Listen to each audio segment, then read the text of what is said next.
Fala galera, sejam muito bem-vindos a mais um vídeo do canal. No vídeo de hoje, finalmente nós vamos falar a respeito de Randonáutica. Eu acho que esse foi um dos vídeos mais legais que a gente fez, pelo menos foi um dos que eu mais gostei de fazer. Vocês vão entender no começo do vídeo, e a causa são justamente vocês. Inclusive eu vou tornar esses agradecimentos pessoais daqui a alguns minutos, na hora em que eu chegar a abordar do estudo. Mas eu tinha prometido que a gente ia fazer esse vídeo, eu só não sabia dizer quando, em função da pandemia e tudo mais. Então no decorrer de dezembro a gente fez o estudo que permitiu produzir esse vídeo. E então hoje nós culminamos agora, eu acho, para fechar 2022 com essa investigação. Então vamos apresentar a história, fica por conta do Tecmundo. Randonáutica, a febre do TikTok que gera coincidências assustadoras. Randonáutica é um aplicativo que virou febre entre a comunidade do TikTok e tem levado usuários para locais incríveis e aterrorizantes. Resultando em relatos curiosos, o Randonaut Challenge atiçou a curiosidade pelo serviço que promete guiar o usuário em sua própria aventura. No site oficial, Randonáutica é um aplicativo que permite colocar você como diretor de um passeio em comum. Ele gera coordenadas aleatórias baseadas na sua posição atual, mas alega utilizar pensamentos para fornecer uma sincronicidade. Um contexto parecido àquele que o psicanalista Jung usava para descrever acontecimentos e significados. Funciona da seguinte forma: depois de você baixar e aceitar os termos de uso, você dá a localização e revela a sua intenção. Você não diz para o aplicativo a sua intenção, você pensa em alguma coisa e o aplicativo então começa a gerar as coordenadas e em dado momento ele vai falar, visite tal lugar. Curiosamente, o aplicativo tem levado os usuários para coincidências interessantes e misteriosas, porque tem uma série de relatos, tanto no TikTok quanto no Reddit, a respeito de descobertas até mesmo assustadoras. Em um dos casos, um grupo de adolescentes configurou a intenção como arrepiante e foi levado até uma praia, onde eles encontraram uma mala preta abandonada ali no meio, com um cheiro bem forte.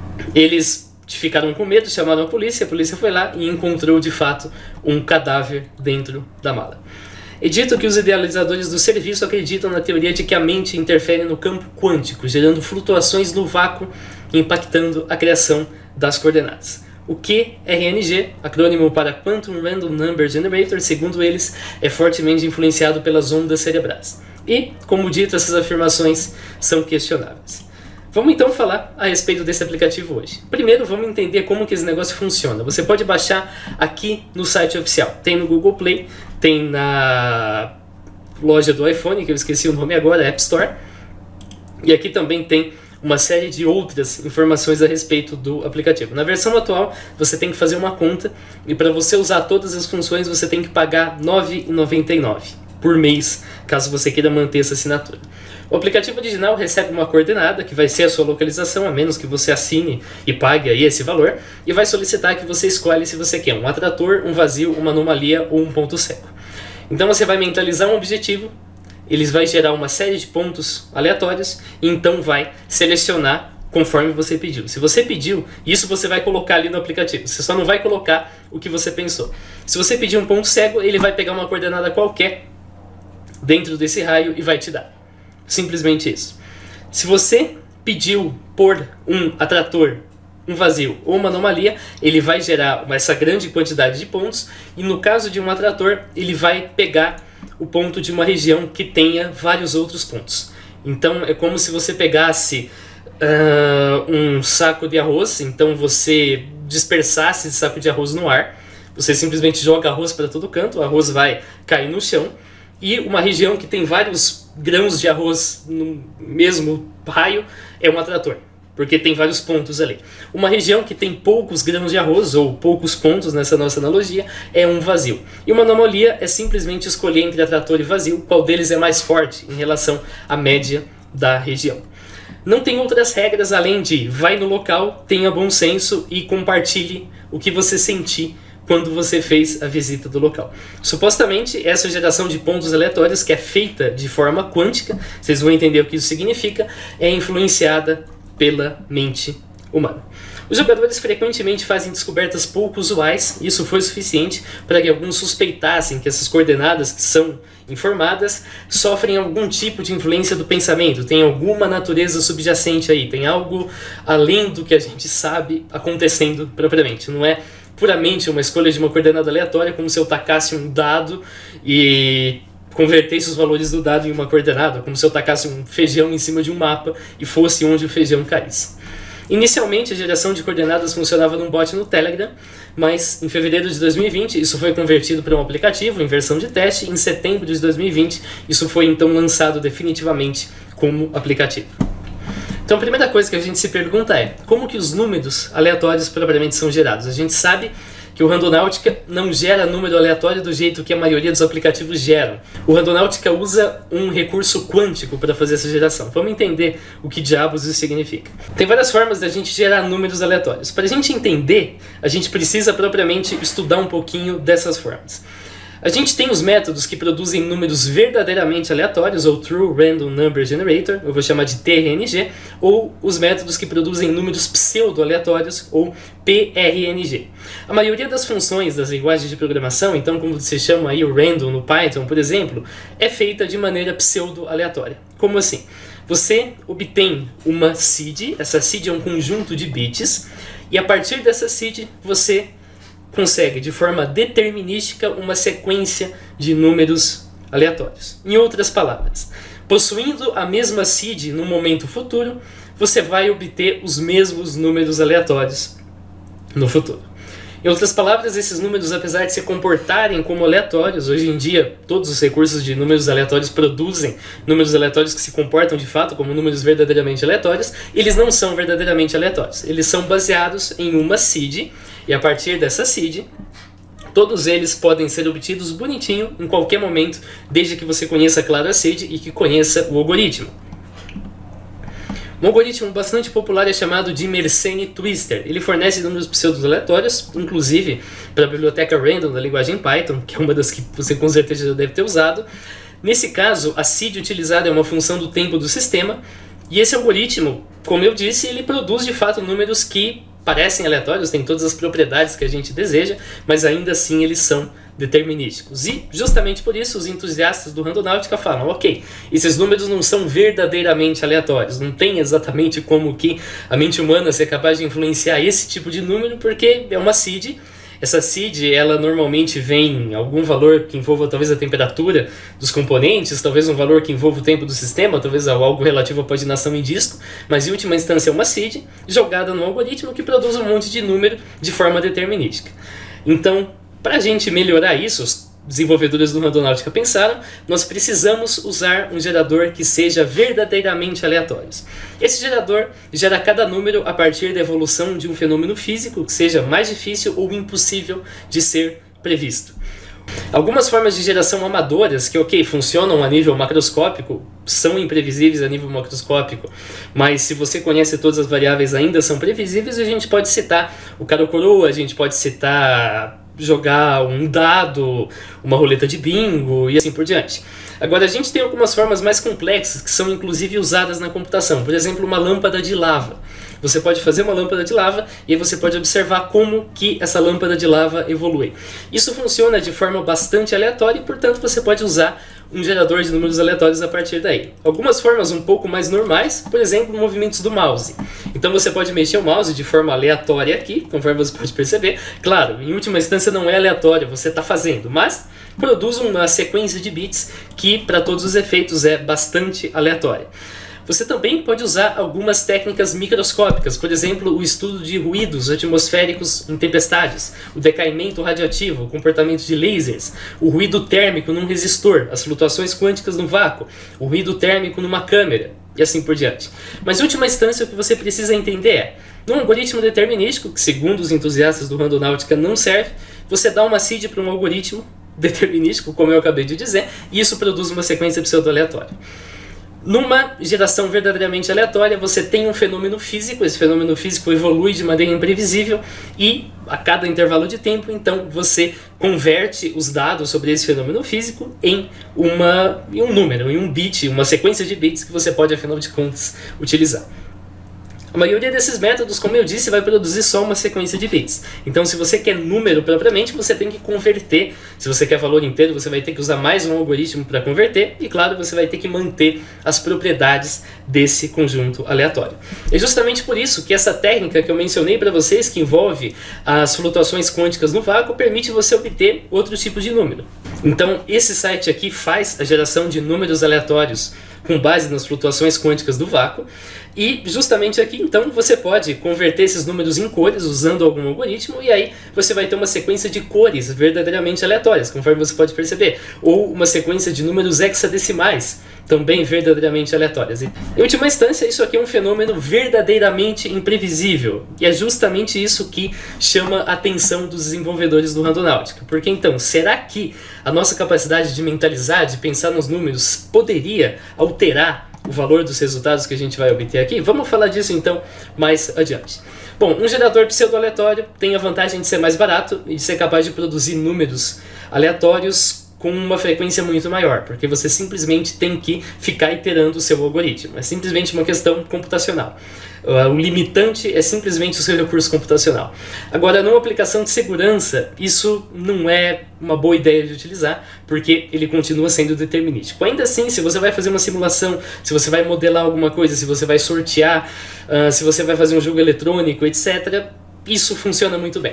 Agora, os números verdadeiramente aleatórios, por outro lado, são bem mais caros, você precisa de um hardware bem mais complexo para obter esses números, eles têm uma saída limitada por outros fatores, então você pode monitorar um fenômeno físico, mas você não vai poder fazer ele gerar mais números do que ele é capaz de produzir, nesse caso, e claro, eles são mais adequados para situações que envolvem segurança ou criptografia. Com informação suficiente a respeito de todas as informações físicas de um certo fenômeno macroscópico, você pode prever o seu resultado. Pelo menos a gente entende que isso acontece. Então, como eu disse, se você tem uma roda de bingo e você sabe todos os valores a respeito, por exemplo, a posição de cada bola, o peso de cada bola, a densidade de cada bola, a força que o operador faz e assim por diante, você deveria ser capaz de prever a bola que vai sair. Agora, se você assume que a mecânica quântica é completa, então alguns fenômenos microscópicos são dados como imprevisíveis mesmo que você conheça todas as variáveis envolvidas. Por exemplo, o decaimento radioativo, as flutuações quânticas no vácuo e o caminho que um único fóton percorre no interferômetro de Max-Zinder. Você pode assistir o meu vídeo a respeito de física quântica. Eu gravei alguns e não terminei a série, preciso terminar para entender mais, porque isso aqui, pelo menos esse último tema aqui, eu abordei em um único vídeo. Evidente que os desenvolvedores do Randonautica não fizeram questão de escolher um gerador de números aleatórios especial por qualquer motivo de segurança ou de criptografia, mas porque, como eu já disse, eles queriam essa noção de que a mente humana poderia ser capaz então de influenciar em um fenômeno quântico. Agora então vem a pergunta, será que tem alguma coisa de especial, de fato, no uso de um gerador de número aleatório quântico para esse tipo de aplicação? Primeiro a gente precisa saber qual que é o tipo de número aleatório quântico que o Randonautica utiliza. A gente tem um livro que você pode comprar aqui na Amazon, conforme você pode perceber, que se você assinar o Kindle, inclusive você tem ele de graça. Aqui menciona que originalmente eles usavam esse recurso aqui, o próprio gerador de números aleatórios no QRNG. Isso aqui corresponde a uma faculdade na Austrália que mantém esse gerador funcionando. Então aqui você pode utilizar uma API, e se você pegar um link aqui dessa API e fizer uma requisição, você vai ver que ele vai te devolver uma série de números aleatórios. Então eles usavam essa API para obter os resultados. Agora, quando isso virou um aplicativo, eles perceberam que usar de fato as flutuações quânticas no vácuo não era uma boa ideia. Isso sobrecarregava a API e isso não funcionava. Então, inclusive os incêndios florestais na Austrália interferiram nessa escolha, eles decidiram a passar a utilizar uma biblioteca chamada CanRNG. Você pode encontrar essa biblioteca aqui. Essa biblioteca, por sua vez, vai gerar números aleatórios, que também tem a mesma propriedade de ser quântico, a partir da câmera do celular. Então vai considerar a variância do número de fótons que atingem os fotodiodos da câmera, através, claro, das agitações de elétrons no sensor. Então, justamente por isso, a partir do momento em que você tem um celular, e agora a gente tem uma boa pergunta, porque eu não sei onde meu celular está, depois eu vou atrás dele, mas a partir do momento em que você tem um celular, então os números são gerados através da câmera do seu celular deste jeito. Então aqui a gente tem uma primeira afirmação que merece um tanto de consideração. Os números aleatórios quânticos eram inicialmente baseados nas flutuações do vácuo, mas eles deixaram de ser. A versão que você tem hoje no seu celular, que eu não sei onde está, no aplicativo e assim por diante, ela é baseada nos fótons que chegam na câmera do dispositivo. Ainda assim, claro, continua sendo uma aplicação quântica. Como eu tinha dito, os números gerados de forma pseudo-aleatória, por exemplo, com Mersenne e Twister, têm as mesmas propriedades que os números gerados de forma verdadeiramente aleatória. Então eu fiz aqui uma geração de coordenadas pseudo-aleatórias em volta de um centro. Aqui em vermelho a gente tem as coordenadas, como eu disse, pseudo-aleatórias. Imagina que aqui é qualquer ponto do mapa. Aqui inclusive eu abri um mapa para depois mostrar outra coisa para vocês. E aqui são pontos. Perceba que aqui nós temos alguns atratores e alguns vazios. Ok? E perceba que o mesmo padrão aparece em coordenadas verdadeiramente aleatórias. Aqui eu usei o mesmo programa e utilizei a API aqui da Universidade da Austrália para obter coordenadas verdadeiramente aleatórias. Em última instância, o resultado foi o mesmo. As mesmas propriedades aparecem em ambas as formas de geração. Agora, então, resta a gente saber se a mente humana é ou não capaz de influenciar nessas coordenadas. Em outras palavras, será que essas coordenadas são ou não são especiais? A melhor forma da gente fazer isso é fazer um estudo controlado, entre aspas, aqui por placebo. Foi justamente isso que eu fiz, foi justamente isso que eu convidei o pessoal, a minha comunidade, para participar. Como que esse estudo funciona? Esse estudo funciona com base em um programa em Python que foi feito para copiar o funcionamento do Randonáutica. Então, sabendo como que é o código-fonte, sabendo que são vazios, sabendo que são atratores, etc., eu simplesmente copiei essa forma de geração em um programa em Python. Esse programa em Python, você acessa ele aqui no Google Colab. Isso aqui é uma nuvem que permite você executar o programa, é gratuito, ele roda justamente na nuvem do Google e você não precisa se preocupar com mais nada. Essa foi a forma mais fácil que eu achei para fazer esse negócio funcionar. De qualquer forma, você vai mandar o programa iniciar, ele vai então fazer um download de dependências, vai aparecer algumas mensagens que tudo que você precisa fazer é ignorar, fingir que elas não existem. Então, uma vez que isso foi feito, você vai escolher o que você quer fazer. Você pode tanto fazer um jogo usual, em que você vai entender agora como funciona, ou você pode participar do estudo, ou você pode ser um administrador. Vamos fazer um jogo usual para você pegar o feeling de como que isso vai funcionar. Então ele vai pedir que você insira uma coordenada. Eu vou, por exemplo, pegar uma coordenada de algum local na minha cidade, por exemplo, do Parque Ecológico. Vou pegar isso aqui, vou jogar as coordenadas aqui, para isso você vai ter que colar. Então você usa um Ctrl V e você dá Enter. Feito isso, ele vai pedir um raio em metros, então em quantos metros você quer percorrer ao redor disso aqui. Vamos colocar, por exemplo, 2 km, aí você vai dar um Enter, beleza? Aí ele vai pedir o que você quer, ponto cego, atrator, vazio ou anomalia. Igualzinho no Randonáutica. Eu vou querer, por exemplo, um atrator. Eu vou querer um lugar em que vários pontos aparecem. Beleza. Peço um atrator, mentalizo o objetivo, pense em qualquer coisa, gerou o ponto e deu a coordenada para você. Então você pega essa coordenada, joga aqui no próprio Google Maps, conforme você pode checar, e aí, então, ok, fui transferido para um local. Já a coordenada deu esse local. Aí você vê o que o Google mostra para você no local em que a coordenada te levou. Ok, te levou nesse beco sem saída. Então você pega, joga o bonequinho do Street View, estuda o local. Se você está jogando presencialmente, você vai lá. Isso é igual ao Randonáutica. Você joga como se você estivesse mesmo jogando o Randonáutica. Você vai lá no local, ou você visita pelo Street View, e aí então você dá seu veredito. Ok, eu visitei o local de algum jeito, e você vai dizer se o local foi ou não relevante para você. Nesse caso, vamos dizer que foi. Beleza. Na hora, ele vai dizer para mim já que eu fiz uma visita presencial, no caso, foi o que eu respondi que eu visitei pessoalmente, que o local foi relevante, foi o que eu disse, e ele vai dizer para mim, a coordenada que você visitou estava atrelada com o que você mentalizou. Ok. É assim que o Randonáutica funciona. Mas qual que é a segunda opção? Qual que é o controle por placebo que eu falei para vocês? A questão é que metade dos locais que eu for convidado a visitar, aproximadamente, na verdade vão ser coordenadas pseudo-aleatórias. Na verdade vão ser locais que foram gerados no momento, lá em cima, em que eu forneci a minha coordenada central. E a ideia é que você faça várias jogadas com essa coordenada central. Então, quando eu forneço a coordenada central, quando eu forneci o local do Parque Ecológico, eu não tinha pensado em nenhum local ainda, mas o meu programa já gerou de forma pseudo-aleatória, de forma determinística, uma lista de 100 coordenadas pseudo-aleatórias.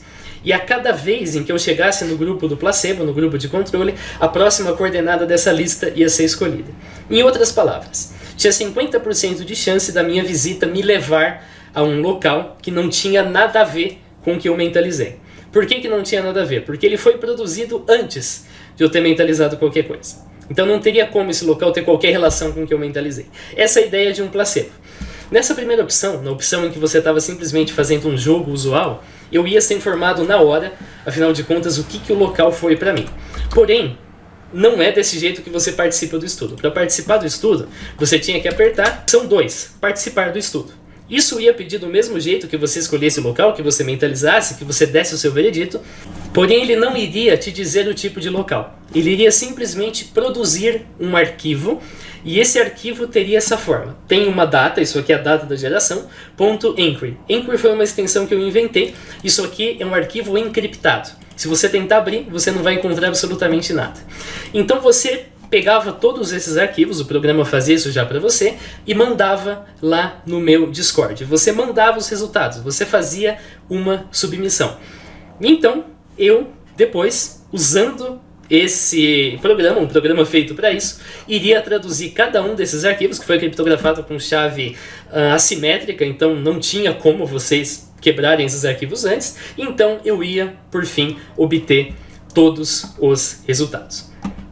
Aqui a gente tem duas formas. Na primeira delas eu vou imprimir um relatório. Então eu vou rodar aqui e o que vocês vão ver aparecendo na tela, que também tem um link já aqui no GitHub, no qual você pode conferir exatamente tudo, tem cada um dos resultados individuais. Então para cada um que mandou as informações lá no Discord, tem aqui o nome do arquivo, tem a hash. A hash permite que você anotasse a hash que aparecia lá atrás, e aí agora você poderia conferir se alguma jogada te chamou a atenção, e aí vai dizer, visita virtual, foi relevante, coordenada desatrelada, e aqui entre parênteses vem o tipo de coordenada que você pediu, e aqui vem o SAL. SAL aqui é simplesmente uma sequência aleatória de bits, que garante que você não vai ser capaz de reverter através da hash, e também garante que você não vai poder pegar a noção do que é o que através do tamanho do arquivo. É simplesmente isso, a ideia é simplesmente isso aqui.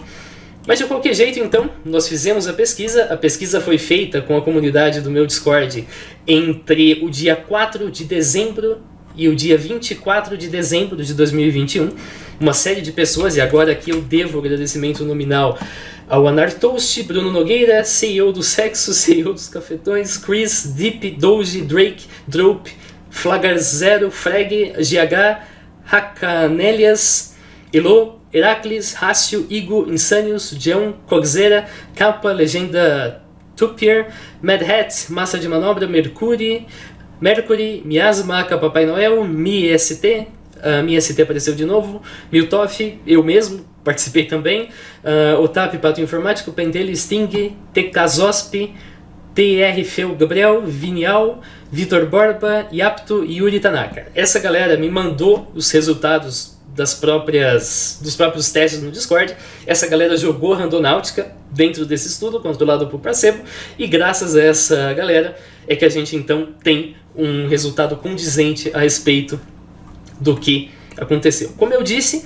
todos os resultados individuais estão aqui para quem tenha anotado as suas hashes e queira conferir. Mas afinal de contas, então, quais são os resultados verdadeiros da nossa pesquisa? O que a gente está tentando descobrir aqui, afinal de contas? A gente está tentando saber se o número de coordenadas relevantes é igual ou diferente entre o grupo de verdade, o grupo de pessoas que receberam as coordenadas, o grupo de jogadas que foram feitas com coordenadas reais e o grupo de controle.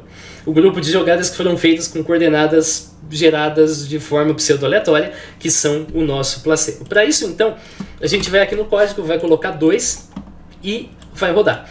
Então ele vai exibir as estatísticas finais. O que a gente descobre nessas estatísticas finais? Que de um total de 434 visitas virtuais, 28% das visitas virtuais atreladas foram dadas como relevantes. E 30% das visitas virtuais desatreladas foram dadas como relevantes. Em outras palavras, do total de coordenadas virtuais atreladas, que de fato tinham a ver com o que a pessoa pensou, 28% delas foram relevantes. E do total de coordenadas virtuais desatreladas do grupo placebo, 30% foram relevantes. Você vai entender o que fazer com isso daqui a pouquinho. Visita presencial, a gente teve 36. A gente não teve tanta visita assim, acho que você consegue deduzir os motivos. Aqui, o total de visitas relevantes nas coordenadas atreladas foi 52, e o total de visitas relevantes nas coordenadas desatreladas foi 46%. Bom, como que a gente interpreta esse tipo de resultado? É impossível interpretar esse resultado sem antes entender um pouquinho de probabilidade. Imagina que a gente quer saber se uma moeda é viciada ou não, e para isso eu tenho 100 jogadas de cara ou coroa. Se eu jogar uma moeda e tiver, sei lá, 48 caras e 52 coroas, então não dá pra gente dizer que a moeda é viciada. É bem provável que a moeda seja honesta.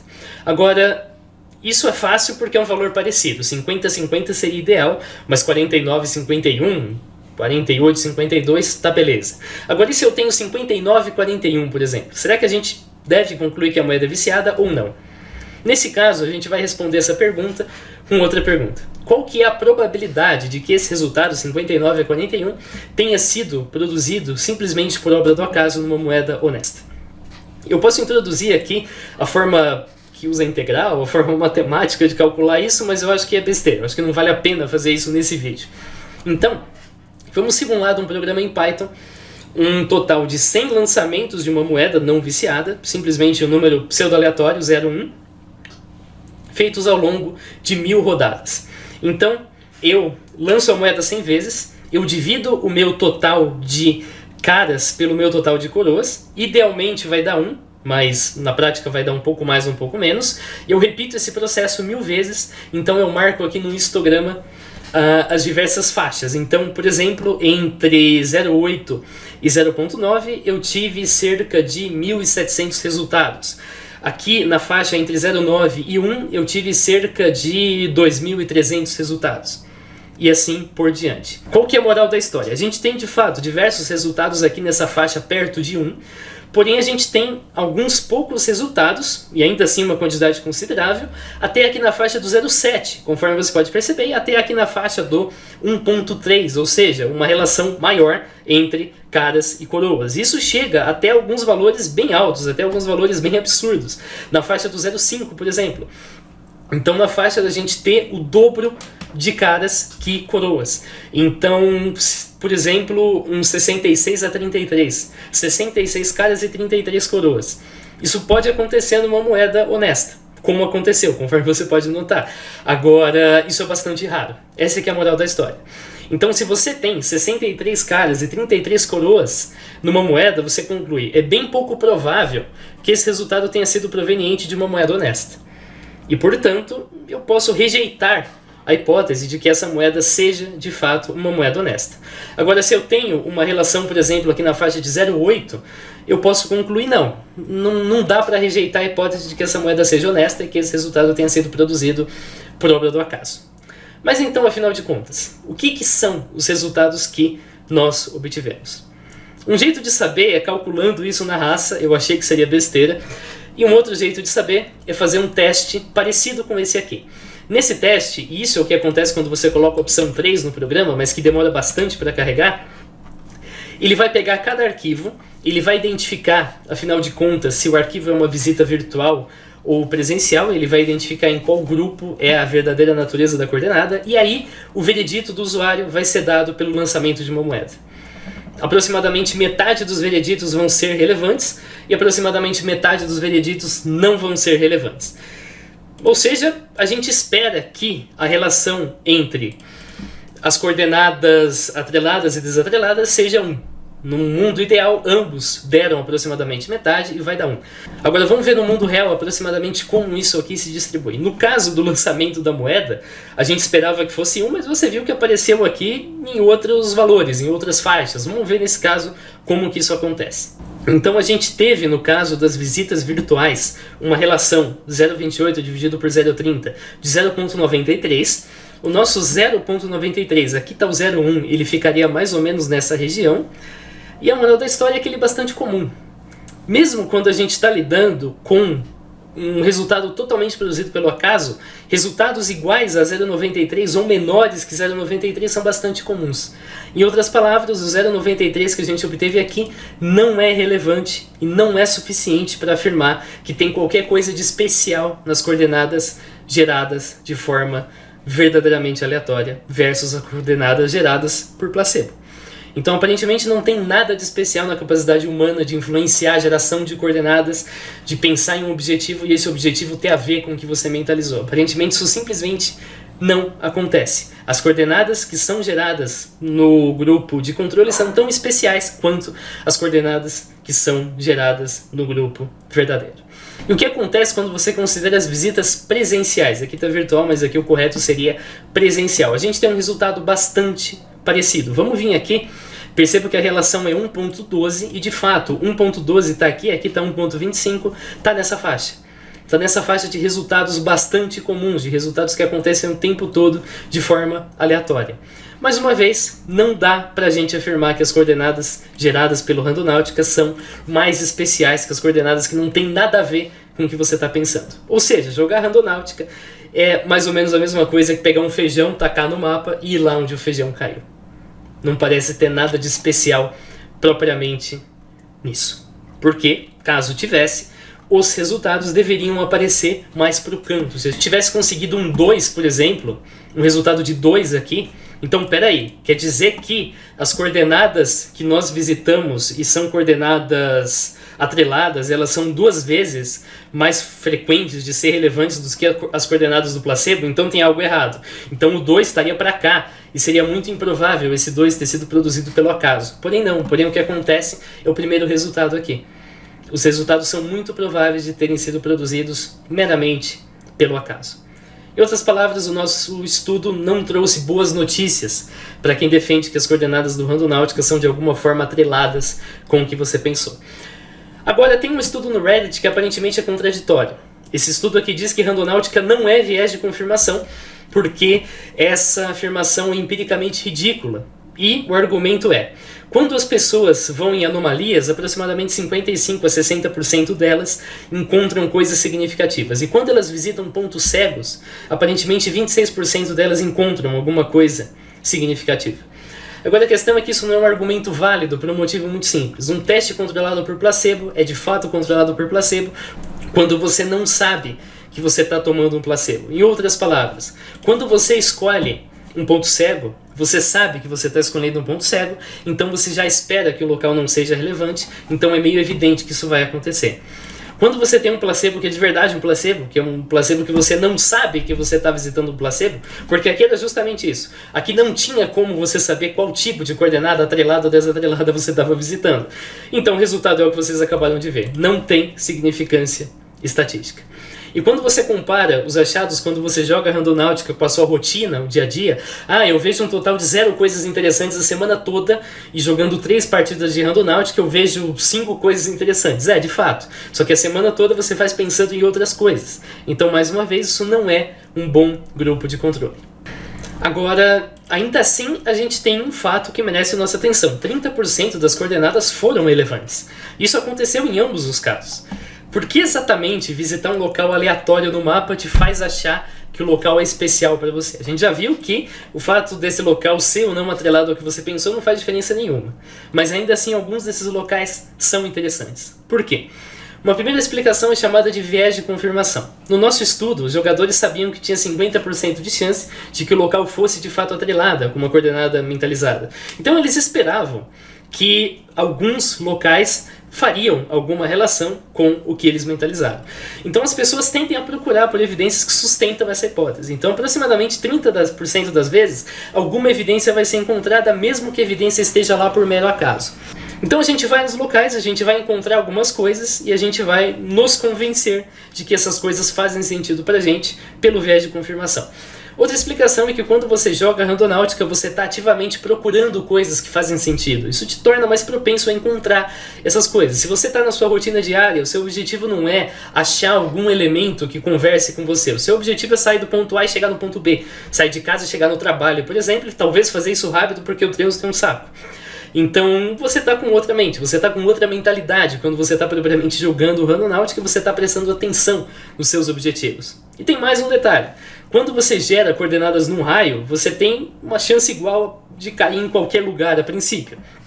Agora, os locais que têm alguma relevância por serem, por exemplo, uma universidade, conforme eu separei aqui, um hospital, conforme eu separei, um vazio, então um terreno baldio, que muita gente fala, eu escolhi um vazio e fui levado para um terreno baldio, ou um rio, ou um campo, um cemitério, etc., eles geralmente ocupam uma área bem grande.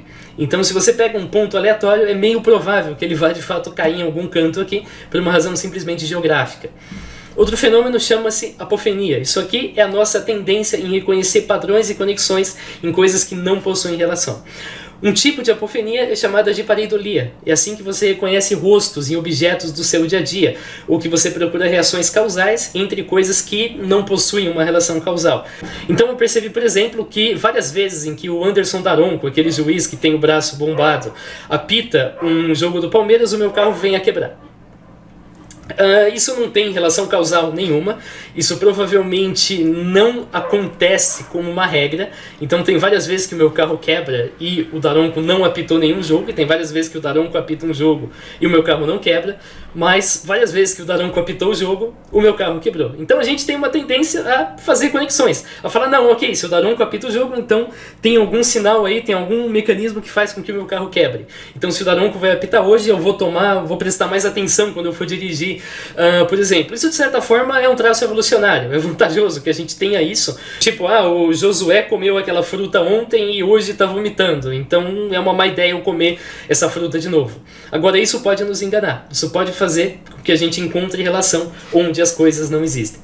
E vale lembrar que as coisas não usuais, as coisas estranhas, acontecem o tempo todo ao redor do mundo. Tudo que você precisa fazer para encontrar essas coisas é entrar em contato com o mundo.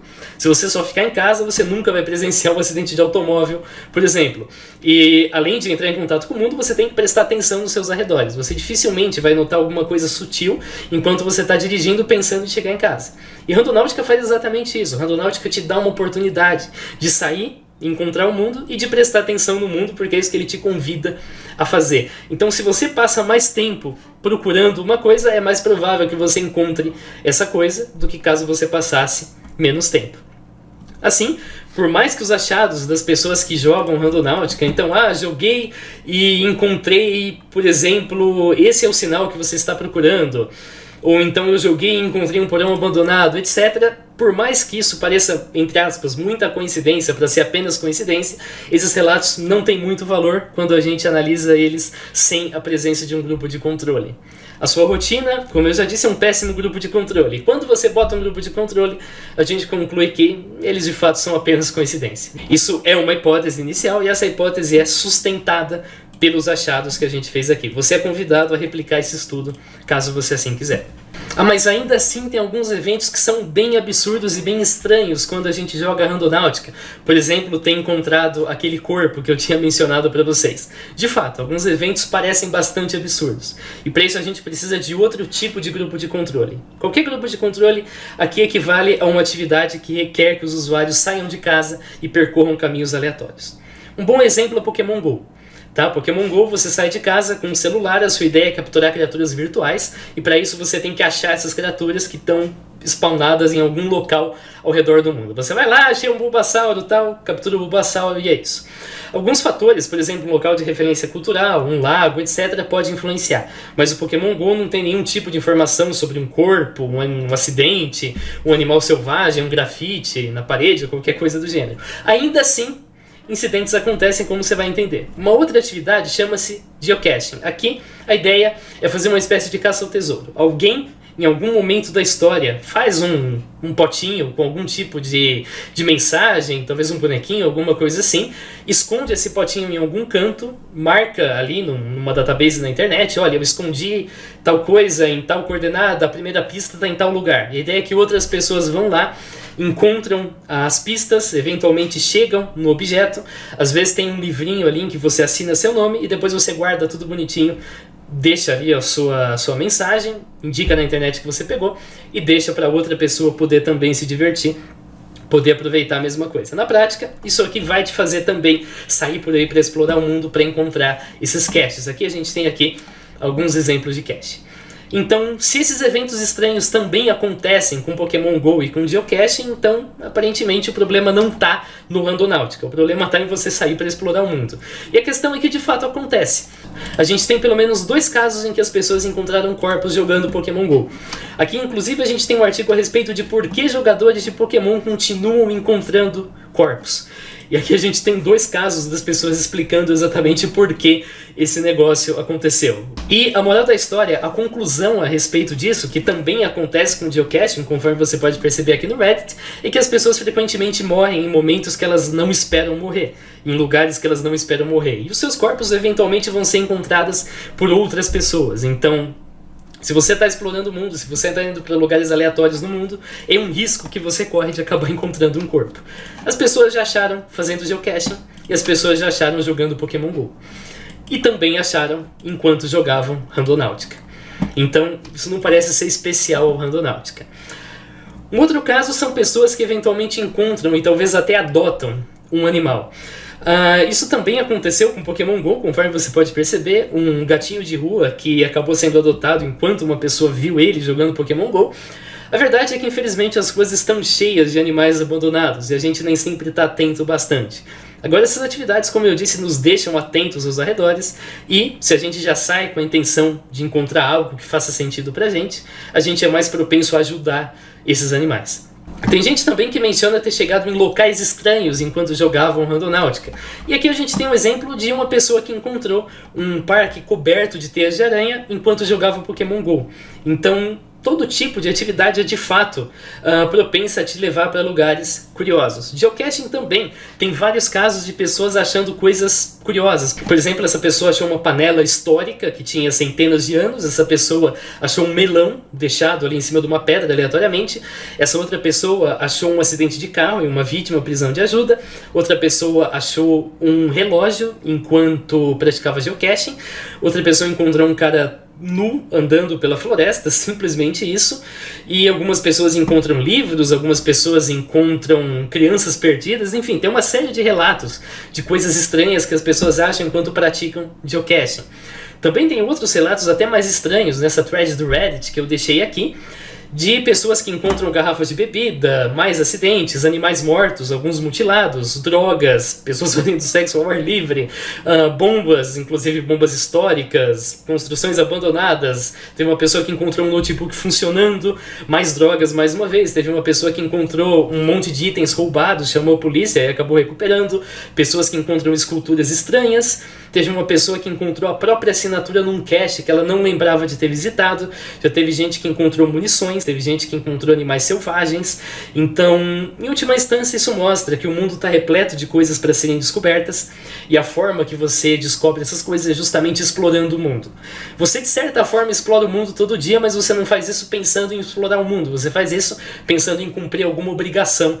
Por exemplo, chegar no trabalho. Agora, se você vai em busca de algo desconhecido, então qualquer achado é um pretendente. E nós somos muito bons para dar significados para as coisas que nós procuramos. Por fim, não tem nenhuma prova de que esses relatos sejam verdadeiros. Tanto os relatos do Randonautica, quanto os relatos que eu mostrei para vocês. Então a gente pode concluir que está igual por igual. Qualquer pessoa pode inventar e qualquer pessoa pode, opa, achei um negócio curioso, tirei uma foto, vou falar que eu achei jogando Randonautica, mesmo eu não tendo jogado Randonautica para achar esse objeto. E claro, fazer um vídeo viral rende bastante dinheiro hoje em dia. Então, se eu sei que tem um lugar curioso nas redondezas, é verdade, eu sei vários lugares curiosos por aqui, eu posso encenar uma situação na qual eu jogo Randonautica, aí eu borro a tela do meu celular, por questão de privacidade, porque eu não quero que ninguém veja onde eu tô e porque eu não quero que ninguém vá no local vandalizar. E aí eu vou até o local que eu já sabia previamente, mesmo esse local não tendo sido indicado para mim no Randonautica, e aí eu faço um vídeo como se eu estivesse atuando. Como se eu estivesse falando, nossa, olha que local bizarro que o Randonautica indicou. Não indicou porcaria nenhuma. O Randonautica indicou um local qualquer e eu simplesmente fingi que tinha indicado esse local bizarro que eu já conhecia. As pessoas podem atuar e as pessoas fazem isso com muita frequência. Então vamos responder uma pergunta. Será que é perigoso jogar Randonautica? E por que exatamente é perigoso jogar Randonautica? Visitar locais aleatórios num raio é uma atividade perigosa se você não souber como fazê-lo. independente de como você gere esses locais, tá? Visitar locais que são tradicionalmente perigosos ou durante a noite, especialmente se você está portando um item de valor como um celular, isso me lembrou que eu não sei onde meu celular tá, é perigoso, porque várias pessoas inclusive já foram roubadas fazendo isso, jogando Pokémon GO, por exemplo. Uma pessoa inclusive foi morta enquanto jogava Pokémon GO numa situação parecida. Aqui a gente tem caso de um streamer que também foi roubado, teve a câmera roubada enquanto jogava Pokémon GO. Andar pela cidade enquanto você olha pelo celular também é perigoso. A gente tem casos de jogadores de Pokémon GO que já caíram em lagos e precipícios. Então isso não aconteceu por causa do Pokémon GO ou por causa do Randonáutica. Isso aconteceu porque você estava olhando no celular enquanto você deveria estar olhando o caminho. Dirigir olhando pelo celular é uma ideia pior ainda, porque isso aqui normalmente você se arrebenta sozinho, mas dirigir você pode acabar machucando outra pessoa.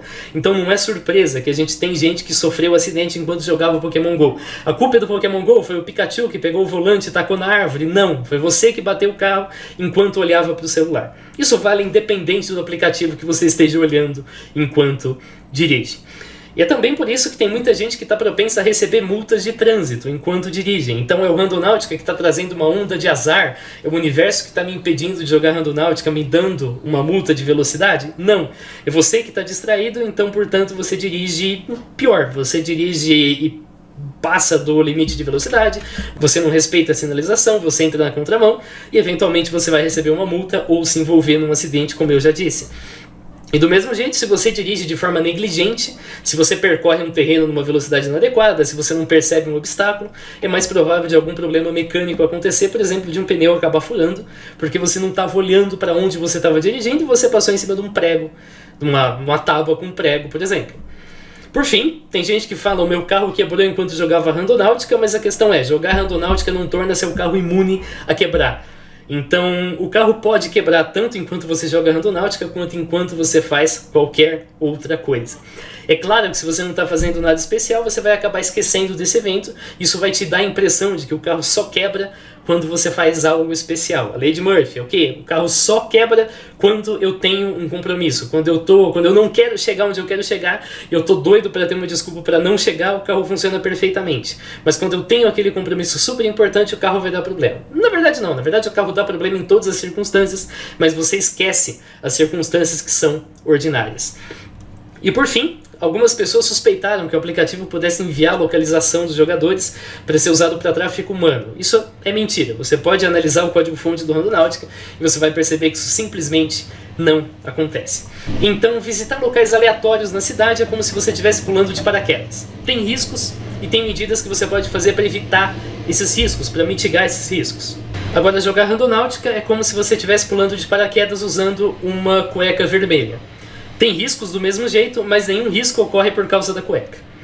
A cueca não potencializa nem diminui esses riscos. Os riscos continuam existindo em decorrência da atividade original, porque você está pulando de paraquedas. No caso do Randonáutica, o ato de pular de paraquedas é equivalente ao ato de andar pela cidade. E a cueca vermelha é equivalente ao ato de andar pela cidade em uma coordenada mentalizada, e uma coordenada quântica gerada a partir do que você mentalizou. Conclusões. O Randonáutica de fato cumpre o seu papel em levar o jogador para lugares pouco usuais, mas isso é produto das visitas em locais aleatórios e não produto das visitas em locais que são mentalizados e atrelados ao objetivo. Randonáutica certamente leva o jogador a locais mais relevantes que os visitados na rotina. Isso está no próprio significado da palavra rotina. Quando você visita um local aleatório e inesperado com uma mente curiosa, o local vai ser mais importante, mais relevante que os locais pré-definidos que você sempre vai, porque você é obrigado a ir. Isso ocorre devido aos fenômenos que eu mostrei, viés de confirmação, apofenia, etc. E as outras atividades que proporcionam visitas a locais inesperados também possuem histórico de visitas a locais e eventos pouco usuais. Randonáutica não leva a locais mais relevantes que os visitados por outras formas de geração aleatória que não possuem relação com objetivos mentalizados, conforme o estudo concluiu. Esses resultados aparecem quando você faz um estudo devidamente controlado por placebo, e esses resultados estão errados quando você faz um estudo que não é verdadeiramente controlado por placebo, como esse aqui.